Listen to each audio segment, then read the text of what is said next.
press the bell icon on the YouTube app and never miss another update. Annapurna चटपटीत मेजवानीमध्ये मी अनिता आपलं स्वागत करते। आज मी करणार आहे अतिशय सुंदर, स्वादिष्ट, झटपट होणारे, पौष्टिक असे 10 मिनिटात तयार होणारे लाडू। या लाडवासाठी आपण कुठल्याही प्रकारचे बेसन, रवा वापरणार नाही किंवा खवाही वापरणार नाही आणि सर्वात महत्त्वाचं गॅसचा तर बिलकुल वापर करणार नाही।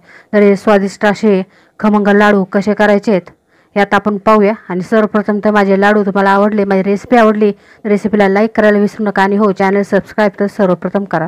वळूया आपल्या रेसिपीकडे। 100 ग्रॅम इथे तूप घ्यायचे आणि फ्रीजमध्ये थंड करून घ्यायचे। इथे मी 60 ते 70 ग्रॅम म्हणजेच मी पूर्ण एक वाटी साखर घेतलेली आहे। 5 ते 6 विलायची, 200 ग्रॅम फुटाणे डाळ घ्यायचे। मगज हे त्यात टाकल्यास खूप सुंदर लागतात, त्यामुळे मगज घेतलेले आहेत। काजू व बदाम आणि तुम्हाला आवडलेस तर मनुके घ्यायचे। सर्वप्रथम तर आता आपल्याला साखर व विलायची एकत्र वाटून घ्यायची। फुटाण्याची डाळ बारीक वाटून घ्यायची व हे बदाम, काजू व मगज हे सुद्धा वेगळे एकदम बारीक वाटून घ्यायचे। आपले फुटाण्याची डाळ वाटून तयार आहे। इथे आपण साखर विलायची वाटली, ड्रायफ्रूटही वाटून झालेत। आता एक भांडे घ्यायचे आपल्याला आणि आता पुढची कृती करायची। आता आपण काय करायचं आहे, हे तूप ह्यात टाकून घ्यायचं। तूप टाकून घ्यायचं आणि चांगले मिक्स करून घ्यायचे आणि आपण हातानेच मिक्स करून घेणार आहोत। अशा पद्धतीने तुम्ही या डालड्याचा सुद्धा वापर करू शकता। फ्रीजमध्ये ठेवल्याने तूप मस्त असे थंड तयार होते आणि त्यामुळे आपल्या एक लाडवाला एक खमंगपणा येतो आणि लाडू आपले पटकन वळू जातात। आणि आता पावसाळ्याचे दिवस असल्यामुळे आपल्याला जास्त वेळ फ्रीजमध्ये नाही ठेवले तरी चालेल, एक 5 मिनिटं ठेवून आपण ते काढून घेऊ शकतो। आता यामध्ये ही साखर घालून घ्यायची।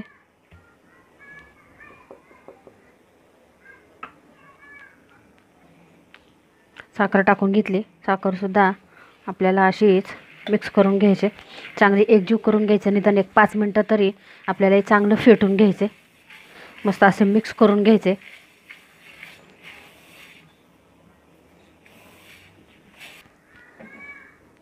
साखर व तूप आपले चांगले एकजीव झाले। आता यामध्ये ड्रायफ्रूटची पूड टाकून घ्यायची।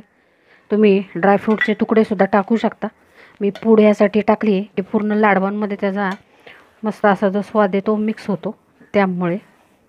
आता यामध्येच आपल्याला ही डाळ आपण जी वाटली फुटाण्याची ती टाकून घ्यायचे आणि चांगले मिक्स करून घ्यायचे।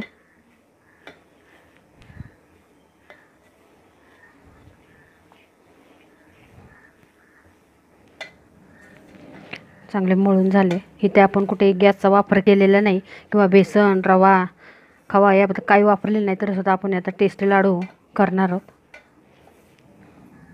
अशा पद्धतीने मूठ तयार झाली की आपले लाडू करायला घ्यायचा।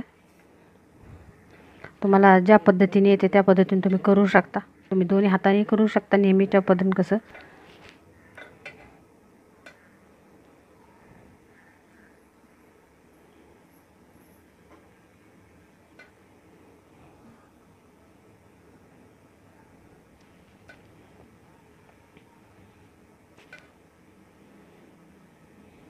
त्यात मनुके मी टाकून घेतलेत।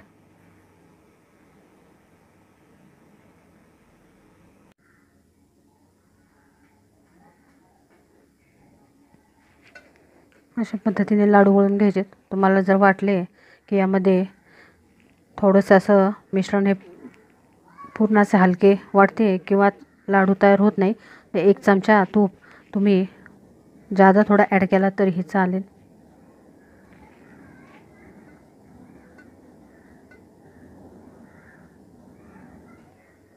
असे सगळे लाडू करून घेणार आहे मी आता। अशाच पद्धतीने करायचे। लाडू वळताना इथं कुठल्याही प्रकारचा त्रास होत नाही। असेच लाडू करून घ्या। आपले लाडू आता मस्त वळून तयार झालेले तुम्ही पाहू शकता। कशा पद्धतीने सुंदर असा आपला लाडू तयार झालेला आहे। कुठलीही एक्स्ट्राची जादाची मेहनत न घेता व न गॅस जाळता माझे लाडू तुम्हाला आवडले तर सर्वप्रथम माझं चॅनल हे सबस्क्राईब करा आणि हो रेसिपीला लाईक करायला विसरू नका.